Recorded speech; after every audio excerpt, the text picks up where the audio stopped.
সবাইকে স্বাগত দীপ্ত সংবাদে। সাথে রয়েছে দোলা ডলরের। শুরুতেই জানাবো সংবাদ শিরোনাম। ভারতের পররাষ্ট্রমন্ত্রীর ঢাকা সফর কূটনৈতিক শিষ্টাচার, রাজনীতি না টানার তাগিদ পররাষ্ট্র উপদেষ্টার। সাবেক প্রধানমন্ত্রী খালেদা জিয়ার সমাধিস্থলে সাধারণ মানুষের ভিড়, শ্রদ্ধা নিবেদন, দোয়া মোনাজাত। খালেদা জিয়ার পরিবারকে সমবেদনা জানাতে জামায়াত আমিরের সাক্ষাৎ, একত্রে কাজের অঙ্গীকার। জাতীয় সংসদ নির্বাচনে প্রার্থীদের মনোনয়নপত্র যাচাই বাছাই অব্যাহত, কয়েকজনের প্রার্থিতা বাতিল।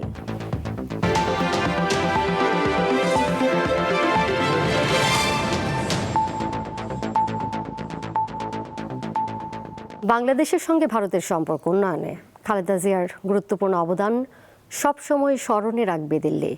বৃহস্পতিবার নয়াদিল্লিতে বাংলাদেশ হাই কমিশনে রাখা শোক বইয়ে এ কথা লিখেছেন ভারতের প্রতিরক্ষামন্ত্রী রাজনাথ সিং। এদিকে খালেদা জিয়ার প্রতি শ্রদ্ধা জানাতে ভারতের পররাষ্ট্রমন্ত্রীর ঢাকা সফর ঢাকা দিল্লি সম্পর্কের বরফ গলাবে কিনা সেটা বুঝতে ধৈর্য ধরতে বলেছেন পররাষ্ট্র উপদেষ্টা তৌহিদ হোসেন। ভারতের ক্ষমতাসীন দল বিজেপির সর্বোচ্চ গুরুত্বপূর্ণ নেতাদের একজন রাজনাথ সিং প্রতিরক্ষা মন্ত্রী হিসেবে এর আগে 2021 সালে সশস্ত্র বাহিনী দিবসের অনুষ্ঠানে নয়াদিল্লিতে বাংলাদেশ হাইকমিশনে গিয়েছিলেন তিনি। বৃহস্পতিবার দুপুরে দ্বিতীয়বার তিনি যান বাংলাদেশ হাইকমিশনে। বাংলাদেশের সাবেক প্রধানমন্ত্রী ও বিএনপি চেয়ারপারসন খালেদা জিয়ার মৃত্যুতে হাইকমিশনের শোক বইয়ে তিনি ভারত সরকার ও জনগণের পক্ষ থেকে আন্তরিক সমবেদনা প্রকাশ করেন। লেখেন, বাংলাদেশ ও ভারতের সম্পর্ক জোরদারে খালেদা জিয়ার অবদান সবসময়ই স্মরণ করে দেশটি। এদিকে খালেদা জিয়ার প্রতি শেষ শ্রদ্ধা জানাতে বুধবার বাংলাদেশে ঝটিকা সফরে আসেন ভারতের পররাষ্ট্রমন্ত্রী এস জয়শঙ্কর।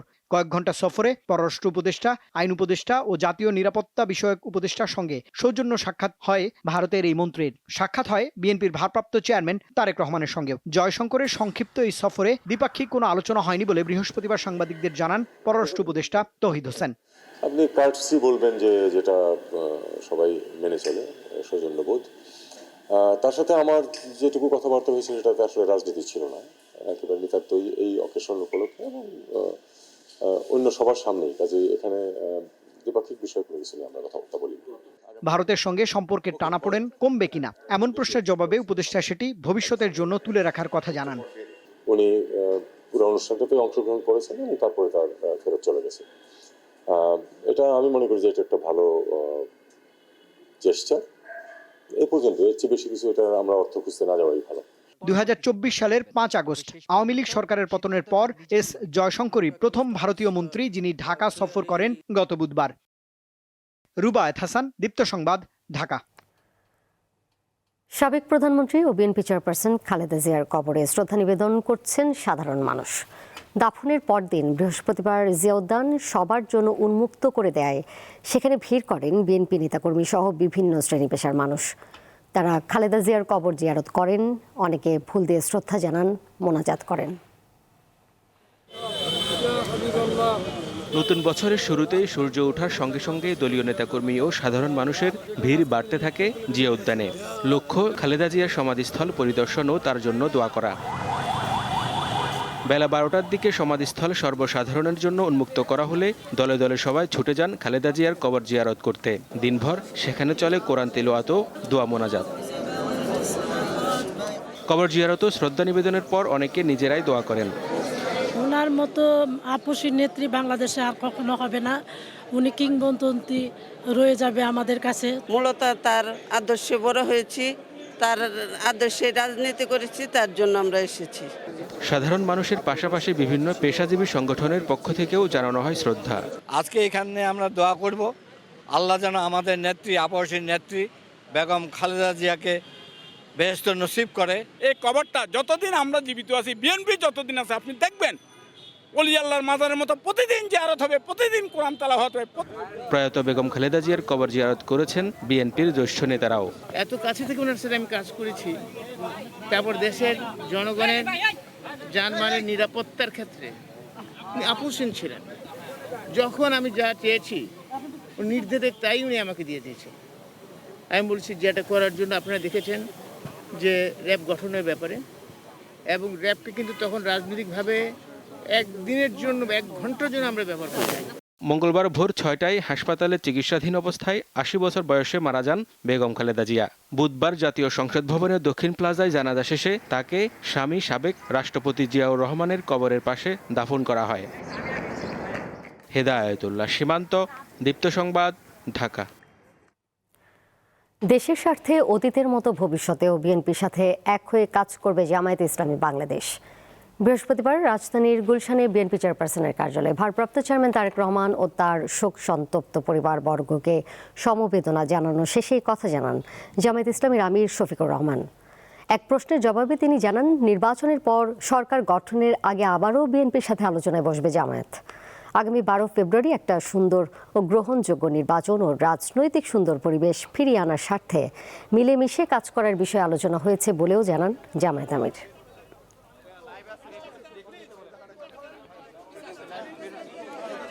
প্রিয় দেশের স্বার্থে অতীতে আমরা একসাথে কাজ করেছি, আগামীতেও দেশের স্বার্থে ইনশাল্লাহ আমরা একসাথে কাজ করব। তারেক রহমান সাহেব সহ বিএনপির নেতৃবৃন্দ একই আকাঙ্ক্ষা ব্যক্ত করেছেন এবং আমরা এটাও বলেছি, নির্বাচনের পরপরই সরকার গঠনের আগেই আমরা ইনশাল্লাহ বসবো, খোলা মনে কথা বলবো, জাতির জন্য আমরা চিন্তা করব, জাতির জন্য আমরা সিদ্ধান্ত নেব। আপনারা দোয়া করবেন। আগামী জাতীয় সংসদ নির্বাচনে দেশের জনগণ বিএনপিকে বিজয়ী করবে এমন আশা দলটির মহাসচিব মির্জা ফখরুল ইসলাম আলমগীরের। বৃহস্পতিবার সারসিনা দরবার শরীফের পীর হজরত শাহ মোহাম্মদ মহিবুল্লাহর সঙ্গে সাক্ষাৎ শেষে তিনি এই আশা ব্যক্ত করেন। মির্জা ফখরুল বলেন, বেগম খালেদা জিয়া দেশের গণতন্ত্র প্রতিষ্ঠায় লড়াই করে গেছেন। একই দিন গুলশান কার্যালয়ে কথা বলেন বিএনপির স্থায়ী কমিটির সদস্য সালাউদ্দিন আহমদ। তিনি জানান, বিএনপি চেয়ারপারসনের মৃত্যুর শোককে নির্বাচনের কাজে ব্যবহার করবে না বিএনপি, বরং শোকের শক্তিকে জাতি বিনির্মাণে ব্যবহার করতে চায় বিএনপি।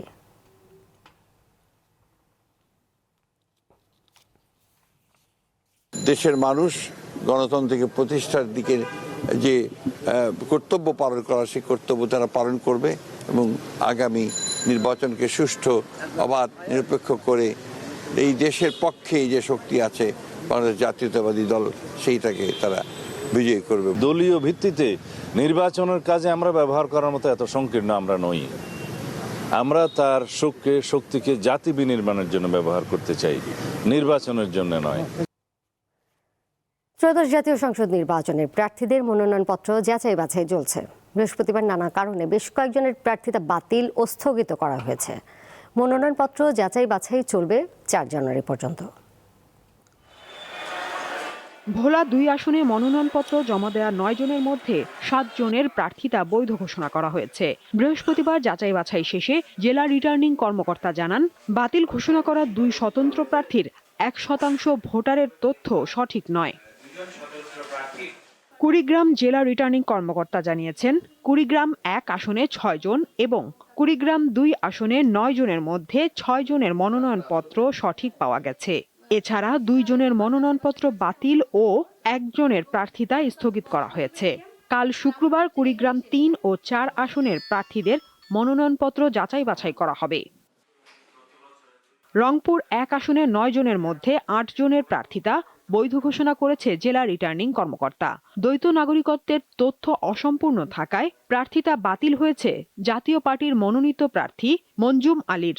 6টি সংসদীয় আসনে আমাদের 56টি মনোনয়নপত্র দাখিল হয়েছে। নীলফামারী 1 ও নীলফামারী 2 আসনে জমা দেয়া 17টি মনোনয়নপত্র যাচাই বাছাই শেষে 14 জনের প্রার্থিতা বৈধ ঘোষণা করা হয়েছে। বাকি 3 জনের মনোনয়নপত্র বাতিল করা হয়েছে।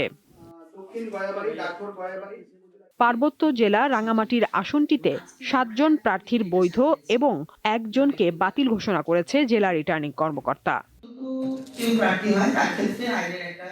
ত্রয়োদশ জাতীয় সংসদ নির্বাচনে মনোনয়নপত্র যাচাই বাছাই শেষ হবে 4 জানুয়ারি। প্রার্থিতা প্রত্যাহারের শেষ দিন 20 জানুয়ারি, 21 জানুয়ারি প্রতীক বরাদ্দ এবং 22 জানুয়ারি থেকে প্রচার প্রচারণা শুরু হবে। সাদিয়া চৌধুরী, দীপ্ত, বার্তা কক্ষ। অন্তর্বর্তী সরকার একটি সুষ্ঠু, নিরাপদ ও ভালো নির্বাচন উপহার দেবে বলে আশা প্রকাশ করেছেন প্রধান উপদেষ্টার প্রেস সচিব শফিকুল আলম। বৃহস্পতিবার উপদেষ্টা পরিষদের বৈঠক শেষে ফরেন সার্ভিস একাডেমিতে সংবাদ সম্মেলনে তিনি কথা জানান। প্রেস সচিব বলেন, গণভোটের বিষয়ে সরকার প্রচারণা চালাচ্ছে। ভোটের গাড়ি সারা দেশে ঘুরছে। উপদেষ্টা পরিষদে জাতীয় নগর নীতির খসড়া অনুমোদন হয়েছে বলে জানান শফিকুল আলম। তামাক ব্যবহার কমানো প্রসঙ্গে তিনি বলেন, তামাকের ব্যবহার কমাতে সরকার তামাক দ্রব্য আইন তৈরি করেছে। এই আইনের মাধ্যমে উন্মুক্ত জায়গায় তামাক সেবনের হার কমে আসবে। ইন্টারিম গভর্নমেন্ট একটা ভালো নির্বাচন অর্গানাইজ করতে পারবে, ভালো একটা নির্বাচন উপহার দিতে পারবে। আমরা আশা করছি এটা বাংলাদেশের one of the best election হবে, free, fair, participatory, credible, inclusive, আপনি ফেস্টিভ সবই। আমরা মনে করছি যে এটা একটা, এবং শুধুমাত্র তো পার্লামেন্টারি ইলেকশন না, গণভোটেও এটা, এবং আমরা মনে করছি যে খুবই রেকর্ড পরিমাণ টার্ন আউট থাকবে। 2025 সাল ছিল বাংলাদেশের রাজনীতিতে ভাঙন, পুনর্গঠন এবং নতুন যাত্রার বছর। বছরের শেষে বাংলাদেশের সাবেক প্রধানমন্ত্রী ও আপসহীন নেত্রী বেগম খালেদা জিয়ার মৃত্যু দেশের মানুষকে গভীরভাবে আলোড়িত করে, যা দিয়েছে ভবিষ্যতের রাজনীতির নতুন দিশা। বছরের শেষ দিনটি ছিল ইতিহাসের এক স্মরণীয় দিন। চিরনিদ্রায় শায়িত হলেন বাংলাদেশের রাজনীতির অন্যতম এক চরিত্র বেগম খালেদা জিয়া। 2025 সাল বাংলাদেশের রাজনীতি ছিল টালমাটাল, উত্তেজনাপূর্ণ এবং ঐতিহাসিক ঘটনার বছর। কমিশনের মাননীয় সভাপতি প্রফেসর মোহাম্মদ ইউনূস। বছর জুড়ে রাজপথ, নির্বাচন ব্যবস্থা, রাজনৈতিক দল ও রাষ্ট্রীয় কাঠামো সবকিছুই ছিল পরিবর্তনের প্রবল চাপে। জুলাই মাসেই আসে রাজনৈতিক মোড় ঘোরানো জুলাই ঘোষণাপত্র। ফ্যাসিবাদী শাসককে পলায়নে বাধ্য করতে পেরেছে, সেই অর্জনের একটি স্মারক হচ্ছে এই জাতীয় সনদ। গণঅভ্যুত্থানের পর অন্তর্বর্তী সরকারের রূপরেখা, রাষ্ট্র সংস্কার এবং নির্বাচন ব্যবস্থার মৌলিক পরিবর্তনের প্রতিশ্রুতি নিয়ে ঘোষিত এই দলিল নতুন রাজনৈতিক বাস্তবতার ভিত্তি তৈরি করে। জুলাই ঘোষণাপত্রকে ঘিরে শুরু হয় সংস্কার বনাম পুরনো ব্যবস্থার টানাপোড়েন। এই পটভূমিতেই আত্মপ্রকাশ করে নতুন রাজনৈতিক শক্তি ন্যাশনাল সিটিজেন পার্টি, এনসিপি। তরুণ নেতৃত্ব ও দুর্নীতি বিরোধী অবস্থান নিয়ে এনসিপির আবির্ভাব রাজনীতির মাঠে নতুন সমীকরণ তৈরি করে। পুরনো দুই ধারার বাইরে তৃতীয় শক্তি হিসেবে দলটি দ্রুত আলোচনায় আসে। বাংলাদেশের অভ্যুত্থানকারী ছাত্র জনতার পক্ষ থেকে। তবে 2025 সালে আলোচিত এক সিদ্ধান্ত আসে আওয়ামী লীগ নিষিদ্ধ ঘোষণার মাধ্যমে। গণহত্যা, মানবাধিকার লঙ্ঘন ও রাষ্ট্রদ্রোহের অভিযোগে সরকার আওয়ামী লীগকে নিষিদ্ধ ঘোষণা করলে পাল্টে যায় রাজনীতির পুরো দৃশ্যপট। দলটির কার্যক্রম বন্ধ, নেতাকর্মীদের বিরুদ্ধে মামলা এবং আন্তর্জাতিক মহলেও শুরু হয় আলোচনা। এরই মধ্যে নির্বাচন কমিশন অবাধ ও গ্রহণযোগ্য নির্বাচনের প্রতিশ্রুতি দিলেও প্রশ্ন থেকেই যায় মাঠের বাস্তবতা নিয়ে। তফসিল ঘোষণার মাধ্যমে নির্বাচন নিয়ে জনমনের সেই অনিশ্চয়তা দূর হতে না হতেই ঘটে ওসমান হাদির হত্যাকাণ্ড। একজন তরুণ রাজনৈতিক সংগঠক ও আসন্ন নির্বাচনের একজন প্রার্থীর প্রকাশ্য হত্যাকাণ্ড দেশজুড়েই আলোড়ন তোলে। ওসমান হাদির বিদায়ের বেদনার মাঝেই দীর্ঘ 17 বছরের নির্বাসিত জীবন শেষে তারেক রহমানের দেশে ফিরে আসা রাজনীতিতে নতুন মাত্রা যোগ করে। I have a plan for the people of my country. বিএনপির ভারপ্রাপ্ত চেয়ারম্যানের প্রত্যাবর্তন দলীয় রাজনীতিকে চাঙ্গা করে তোলে এবং নির্বাচনী সমীকরণে বড় প্রভাব ফেলে। রাজনীতি ও নির্বাচনের আমেজ যখন দেশজুড়ে, ঠিক তখনই আসে দুঃসংবাদ। বছরের শেষ দিন দেশের মানুষকে বেদনাহত করে রাজনীতির এক অন্যতম বাতিঘর বেগম খালেদা জিয়ারও জীবনাবসান ঘটে। শিমুল বাশার, দীপ্ত বার্তা কক্ষ। দীর্ঘ প্রতীক্ষার পর নতুন বছরের প্রথম দিন সর্বোচ্চ 2 লাখ টাকা তুলতে পারছেন একীভূত হওয়া 5 শরিয়া ভিত্তিক ব্যাংকের গ্রাহকেরা। এদিকে দেশের ইতিহাসের রেকর্ড খেলাপি ঋণ, পুঁজিবাজারে অস্থিরতা, অনিশ্চয়তা ও আস্থাহীনতার মধ্য দিয়ে 2025 সাল শেষ করেছে দেশের আর্থিক খাত। 2025 সাল বাংলাদেশের ব্যাংকিং খাতের ইতিহাসে অস্থির, আলোচিত ও সংকটপূর্ণ বছর। সবচেয়ে আলোচিত ছিল খেলাপি ঋণের ভয়াবহ উল্লঙ্ঘন। হালনাগাদ তথ্য অনুযায়ী খেলাপি ঋণ বেড়ে দাঁড়িয়েছে 6,44,000 কোটি টাকা, যা মোট ঋণের 35.73%। এক বছর আগেও খেলাপি ঋণ ছিল প্রায় 2,85,000 কোটি টাকা। বছর জুড়ে 9টি আর্থিক প্রতিষ্ঠান অবসায়ন, খেলাপি ঋণ আন্তর্জাতিক মান অনুযায়ী 90 দিন নির্ধারণ এবং তদারকি ও সুশাসন জোরদারের উদ্যোগ নেওয়া হয়। 2026-এর শুরুতে যদি ইলেকশন রিসেশন হয়ে যায়, আমাদের ফোরকাস্টিং হলো যে একটা সার্টেন সময় পরে, সেটা ফেব্রুয়ারি না হলেও এপ্রিল মে জুন অনওয়ার্ড এটা একটা স্টেবিলাইজ হবে। এখন কিন্তু একজন আমানতকারী মোটামুটি কয়েকটা পেপার বা কিছুদিনের পেপার পত্রিকা ফলো করলে সে জানে যে কোন ব্যাংকের এনপিএল এর কী অবস্থা, কোন কার লিকুইডিটির কী অবস্থা। রেজাল্টগুলো অনেকটুকুই পাবলিক এবং এটা আমরা কিন্তু জানি। সো আমি মনে করি যে আমানতকারীরা আগের চেয়ে অনেক বেশি ইনফর্ম ডিসিশন নিতে পারবে। মূল্যস্ফীতি নিয়ন্ত্রণে কঠোর মুদ্রানীতি, ঋণ প্রবাহ সীমিতকরণ ও সুদহার বৃদ্ধি করা হয়। 2025 সালের অন্যতম বড় সংস্কার উদ্যোগ ছিল ব্যাংক রেজুলেশন অধ্যাদেশ পাস। 5টি দুর্বল শরিয়া ভিত্তিক ব্যাংক এক্সিম, সোশ্যাল ইসলামী, ফার্স্ট সিকিউরিটি ইসলামী, গ্লোবাল ইসলামী ও ইউনিয়ন ব্যাংক নিয়ে গঠন করা হয় সম্মিলিত ইসলামী ব্যাংক, যার অর্থছাড় শুরু হয়েছে নতুন বছরের প্রথম দিন। যাদের প্রয়োজন টাকা উত্তোলনের সুযোগ পেয়েছে। এখন একটা কথা যে একসাথে অনেক লোক চলে আসলে একটা চাপ পড়ে, অনেক সময় সার্ভারও স্লো হয়ে যায় এগুলো, কিন্তু তার অর্থই না আজকে যারা টাকা উত্তোলন করার প্রয়োজন ছিল পারেনি, তারা আর পারবে না, কালকে তারা তুলবে। হ্যাঁ, কিন্তু যে ব্যক্তি আজকে 2 লক্ষ টাকা ওঠার সুযোগ পেয়েছে, কালকে সে আর টাকা উত্তোলনের সুযোগ পাবে না। বছর জুড়ে রাজনৈতিক অনিশ্চয়তা, মূল্যস্ফীতির তারল্য সংকট, ব্যাংকিং খাতের দুর্বলতা এবং নীতিগত সংস্কারের ধীরগতির প্রভাব সরাসরি পড়েছে পুঁজি বাজারে। নির্বাচনের পর আমরা ভালো কিছু আশা করব, ডেমোক্রেটিক গভর্নমেন্ট আসবে, ইকোনমি স্টেবল হবে, ফরেন ইনভেস্টরদের কনফিডেন্স বাড়বে। তো এগুলো সব কিছু যদি আমরা যোগ করি, আমরা ওভারঅল আমার কাছে মনে হচ্ছে ইকোনমি অ্যাজ ওয়েল অ্যাজ পুঁজিবাজার তো ইকোনমির বাইরে না, আমরা মনে হয় পুঁজিবাজার যেটা আমরা দেখিনি ভালো, সেই ভালো দিকগুলো কিন্তু 26 সালে আমরা অবশ্যই দেখব। এখনও বিনিয়োগকারীদের বড় একটি অংশ বাজারের বাইরে অবস্থান করছে, কমেছে বিদেশি বিনিয়োগও। শাহরিয়ার ইমন, দীপ্ত সংবাদ, ঢাকা। নতুন বছরের প্রথম দিন পাঠ্য বই পেয়েছে দেশের বেশিরভাগ শিক্ষার্থী। প্রাথমিক পর্যায়ে প্রায় সব বই বিতরণ করা হয়েছে, তবে মাধ্যমিক পর্যায়ের কিছু বই এখনও শিক্ষা প্রতিষ্ঠানগুলোতে পৌঁছায়নি। 15 জানুয়ারির মধ্যে সব বই বিতরণ শেষ হবে বলে আশা শিক্ষা কর্মকর্তাদের। ব্রাহ্মণবাড়িয়া জেলায় স্কুল, মাদ্রাসা, কারিগরি ও ইংরেজি ভার্সন মিলিয়ে মোট পাঠ্য বইয়ের চাহিদা ছিল 35,18,720টি। এর মধ্যে এ পর্যন্ত পাওয়া গেছে 24,53,130টি। প্রথম দিনে বই বিতরণের হার শতকরা 91.66%।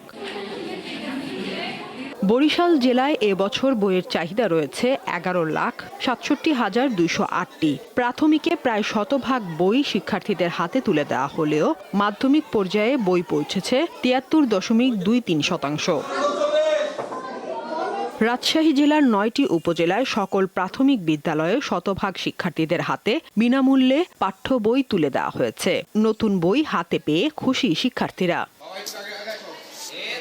সিলেটে প্রাক প্রাথমিক ও প্রাথমিক পর্যায়ে মোট 2,140টি শিক্ষা প্রতিষ্ঠানে পাঠ্য বই বিতরণ করা হয়েছে, তবে মাধ্যমিকের কিছু বই বাদ রয়েছে। ফেনীতে বছরের প্রথম দিনে 100% বই পেয়েছে শিক্ষার্থীরা। অনেক স্কুলে বার্ষিক পরীক্ষার ফল প্রকাশের পরপর নতুন বই বিতরণ করা হয়। পটুয়াখালীর 1235টি প্রাথমিক এবং 567টি স্কুলে 4,21,000 শিক্ষার্থীদের মাঝে 3,62,000 নতুন বই বিতরণ করা হয়েছে। দ্বীপ জেলা ভোলায় শিক্ষা প্রতিষ্ঠানে শিক্ষার্থীদের হাতে নতুন বই তুলে দেওয়া হয়েছে। নতুন বই পেয়ে খুশি শিক্ষার্থীরা। সকাল থেকে চট্টগ্রাম নগরীর ও জেলার বিভিন্ন স্কুলে নতুন বই পাবার উল্লাসে মেতে ওঠে শিক্ষার্থীরা। মাধ্যমিক, ইবতেদায়ী, কারিগরি শিক্ষায় 13,51,542 জন শিক্ষার্থীর বিপরীতে বইয়ের চাহিদা আছে 1,47,84,000। আগামী 15 জানুয়ারির মধ্যে সব শিক্ষা প্রতিষ্ঠানে 100% বই বিতরণ কার্যক্রম সম্পূর্ণ হবে বলে জানিয়েছে শিক্ষা কর্মকর্তারা। সাদিয়া চৌধুরী, দীপ্ত, বার্তা কক্ষ।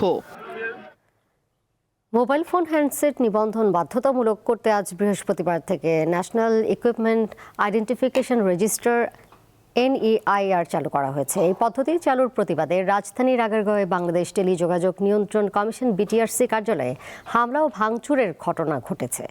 এই ঘটনায় 26 জনকে আটক করা হয়েছে।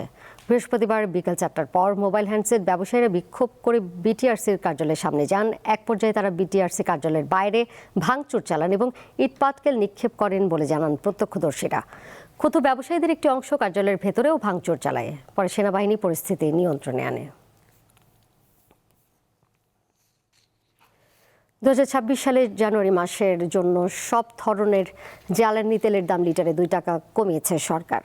গতরাতে এক বিজ্ঞপ্তিতে বিদ্যুৎ, জ্বালানি ও খনিজ সম্পদ মন্ত্রণালয়ের জ্বালানি বিভাগ জানায় এই সিদ্ধান্ত আজ বৃহস্পতিবার থেকেই কার্যকর। জানুয়ারি মাসের জন্য ডিজেলের বিক্রয় মূল্য প্রতি লিটার 104 টাকা থেকে 2 টাকা কমিয়ে 102 টাকা এবং কেরোসিনের দাম 116 টাকা থেকে কমিয়ে 114 টাকা পুনর্নির্ধারণ করা হয়েছে। এছাড়া অকটেনের দাম প্রতি লিটার 124 টাকা থেকে কমিয়ে 122 টাকা এবং পেট্রোলের দাম 120 টাকা থেকে কমিয়ে 118 টাকা নির্ধারণ করা হয়েছে।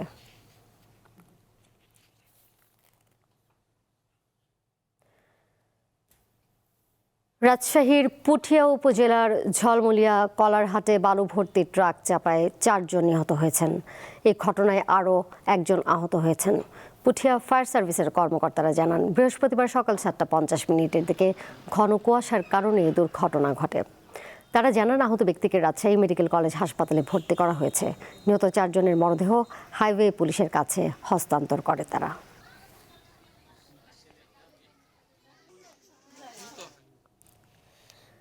কেন্দ্রীয় বিএনপির ভাইস চেয়ারম্যান ও সাবেক স্বরাষ্ট্রমন্ত্রী মাহমুদুল হাসানকে টাঙ্গাইলে দাফন করা হয়েছে।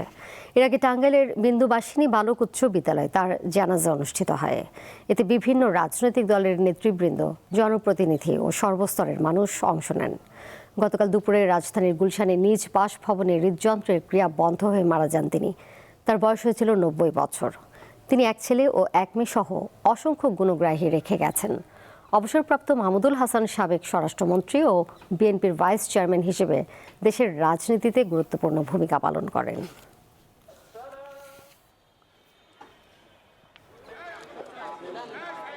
আন্তর্জাতিক প্রসঙ্গ, সুইজারল্যান্ড একটি রিসর্টে ভয়াবহ বিস্ফোরণে অন্তত 40 জন নিহত হয়েছেন।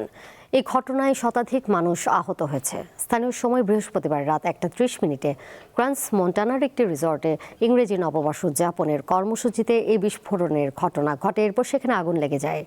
আতশবাজির কারণে আগুনের সূত্রপাত হয়ে থাকতে পারে বলে ধারণা করছে পুলিশ। দুর্ঘটনার পর সেখানে ছুটে যান পুলিশ ও ফায়ার সার্ভিসের কর্মীরা। এছাড়া হেলিকপ্টার মোতায়েন করা হয়। ক্ষতিগ্রস্তদের আত্মীয় স্বজনদের জন্য খোলা হয় বুথ। ভারতের কেন্দ্রীয় স্বরাষ্ট্রমন্ত্রী ও বিজেপি নেতা অমিত শাহ দাবি করেছেন, আসন্ন নির্বাচনে বিজেপি 2/3 আসনে জিতবে। পশ্চিমবঙ্গে মমতা বন্দ্যোপাধ্যায়কে হারিয়ে বিজেপি সরকার গঠন করবে বলেও আশা করেন তিনি।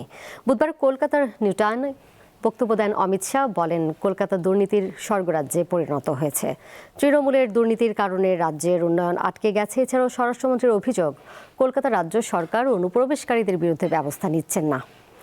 তিনি বলেন, বিজেপি ক্ষমতা এলে একজন অনুপ্রবেশকারীও বাংলায় ঢুকতে পারবে না।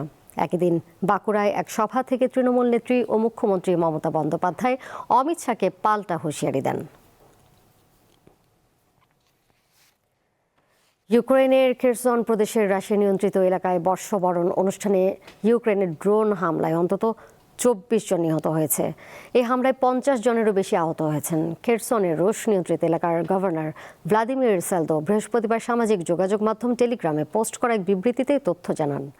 গভর্নর জানান, কৃষ্ণ সাগর সংলগ্ন কোরলি গ্রামের একটি হোটেল ও ক্যাফেকে লক্ষ্য করে পরপর 3টি বিস্ফোরকবাহী ড্রোন দিয়ে হামলা করা হয়। তার দাবি, অন্তত একটি ড্রোনে ছিল উচ্চ ক্ষমতার বিস্ফোরক।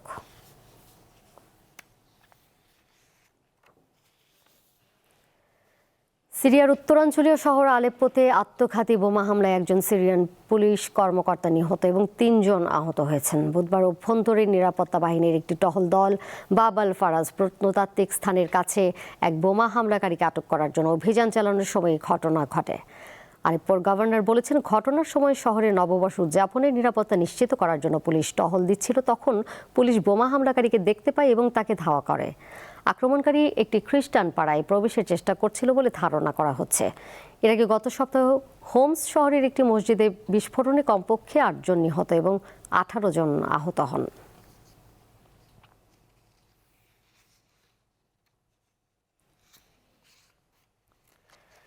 তীব্র অর্থনৈতিক সংকট ও মুদ্রার দরপতনের প্রতিবাদে ইরানের টানা 4র্থ দিনের মতো বিক্ষোভ অব্যাহত রয়েছে।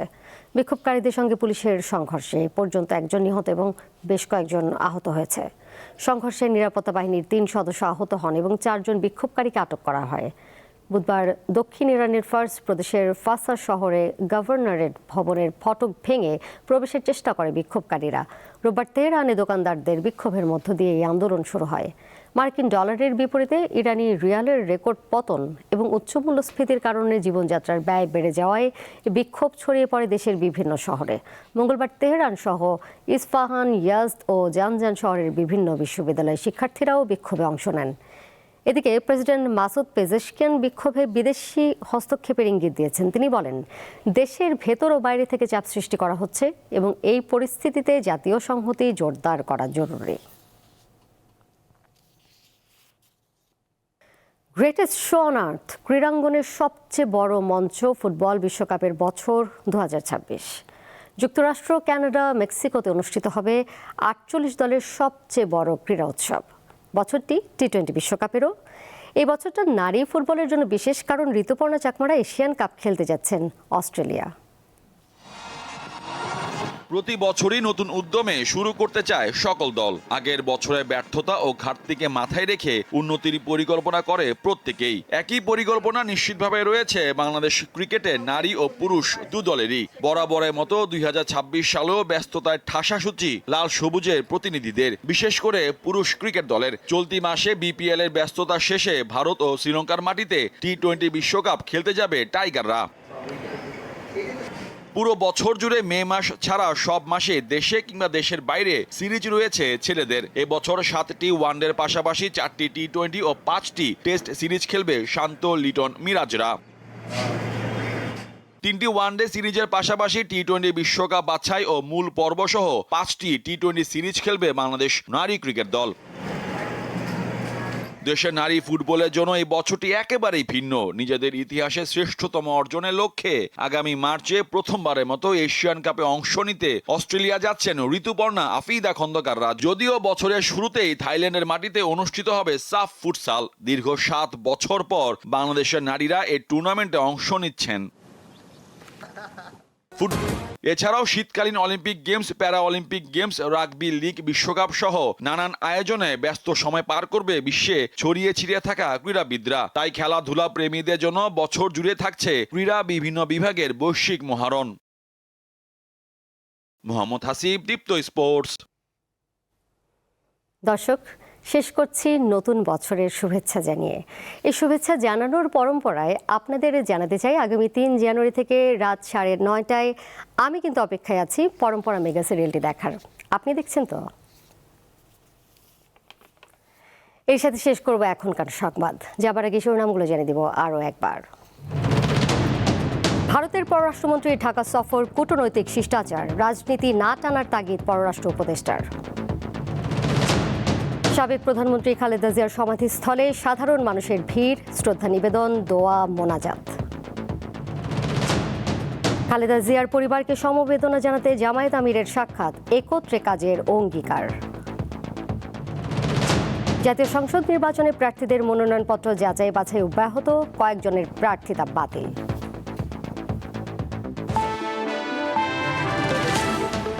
এই ছিল এখনকার মতো। এর সাথে বিদায় নিচ্ছি আমি দোলা ডলরেস। আরও তথ্য এবং বিনোদনের নানা খবর জানতে যুক্ত থাকুন দীপ্ত ডিজিটাল প্ল্যাটফর্মে। ধন্যবাদ সবাইকে এতক্ষণ সাথে থাকার জন্য।